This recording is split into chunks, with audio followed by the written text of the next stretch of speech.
I'm Lakh with the Associated Press here in Little Rock, Arkansas. It has stopped snowing in the meantime.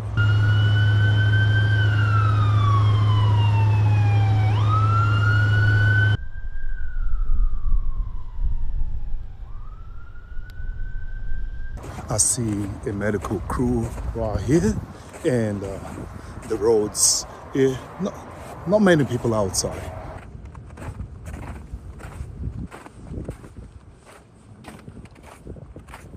The winter storm remains in effect in Arkansas until later this evening.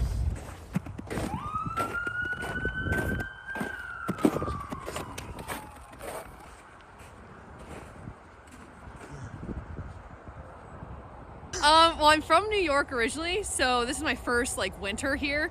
It's not too cold, it's not bad. I'm prepared for that with all my clothes, but just not having anything plowed is blows my mind. I'm just like, oh wow, you're not, when it snows, you're stuck. I think that's the biggest change for me.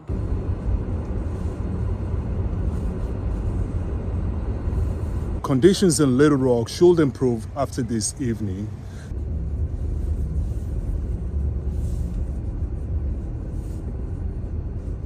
The ice and snowfall are expected to continue through Monday in much of the country.